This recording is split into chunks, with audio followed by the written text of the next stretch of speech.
Let's talk about Chichi, my grandfather. So it's 1960, shit is going down in Cuba, and he got news that he's got to get the fuck out of town. Back in those days, there was a lot of doctors in Cuba, especially a lot of medicinal doctors. My grandmother's side of the family, had a lot of nice money. And they owned like sugarcane and stuff over there. And then my grandfather was a doctor, but since they had a lot of money, he used to like help people that were sick or struggling or whatnot for free. So my grandfather already is married with my grandmother. When my great-grandmother finds out all this news, she comes to him and tells him, hey, you need to get on this agriculture plane, and while you're at it, take your brother.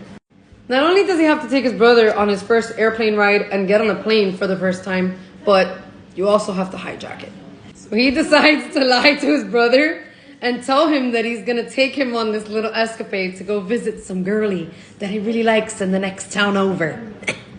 Oh boy, was he in for a surprise. The plan was to get in, have the pilot from this agriculture plane, which is basically owned by the Cuban government, and just have them take him to the Keys so that he can seek some kind of asylum. So he gets on this plane with his gun to protect himself, and there are other people on the plane. This plane is, I don't know if it was like carrying people over, but it is an agriculture plane that was owned by the Cuban government. They get on the plane, and as they get in the air, he waits a little bit, and that's when the whole hijacking started. They did not expect for someone else to have arms on the plane, and someone else did have arms on the plane. Among those people, one of them did pass away on the plane with, the interaction or exchange with the guns. And in that, this little boy that's in this picture, and I'll tell you about him after, but this little boy in this picture got shot in the groin area. And my grandfather sewed him up in the air while they were hijacking this because he was bleeding out. And he had blood all over him. He ends up telling the pilot, I need you to take me to Key West, and I need you to take me there now. Not only does the pilot not put up a fight, but he's like, yeah, sure, no problem. Let's get the fuck out of Cuba together.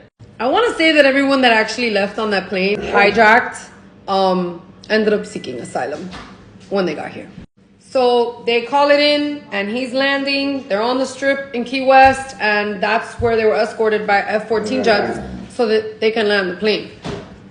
I do remember him telling me that they let the women off first. All the women got off, and whatever kids, which was, I think, that little boy. There wasn't many kids on the plane. Just that little boy. That little boy ended up being my grandfather's bus driver to his little clinics to go to the doctor and all that stuff when he was older. They pick up the elderly.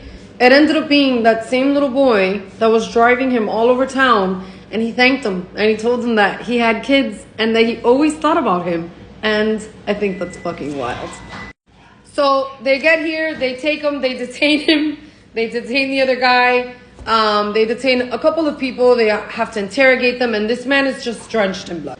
They bring him some clothes. My grandfather was very short. I want to say he was like 5'2", okay?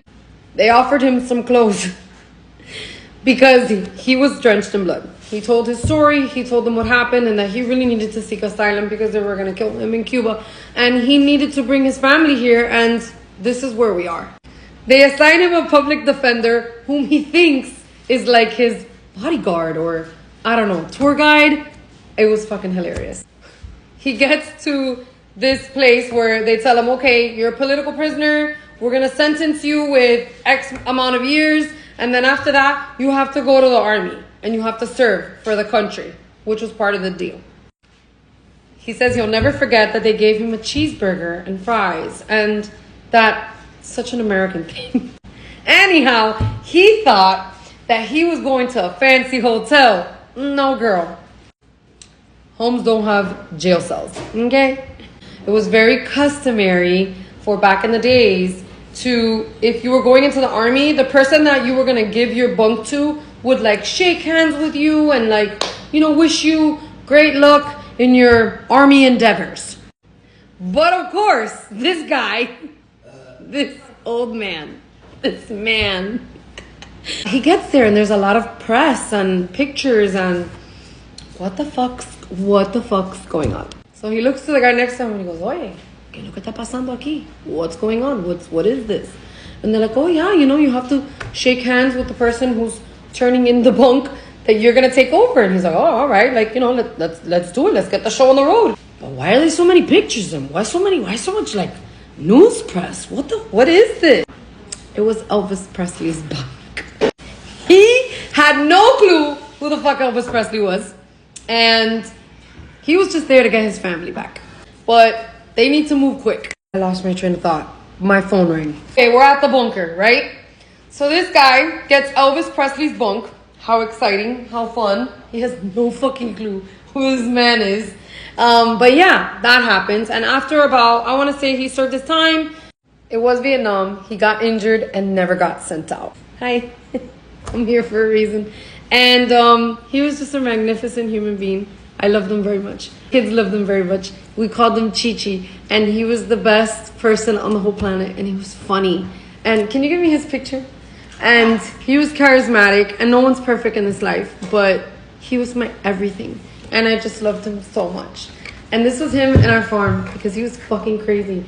And he bought himself 20 acres in Live Oak. And I swear he was the only black Cuban. The only black Cuban. And they called him Lopez. Jorge Lopez. So this is my Lopez. This is my story. I hope you guys like it. Mwah. Oh, and tú sabes, mi viejo, que yo no sé lo que voy a hacer sin ti.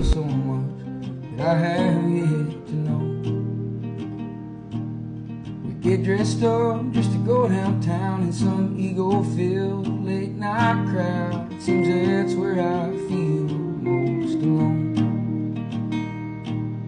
I like to get lost on some old back road, find a shade tree and a honey hole, and talk to my grandpa. He's up in heaven. That's what we want. Wait, It's gotta be God yours. Wait, the sister's gonna last name. She's gonna come from my dad. Why do I still long for?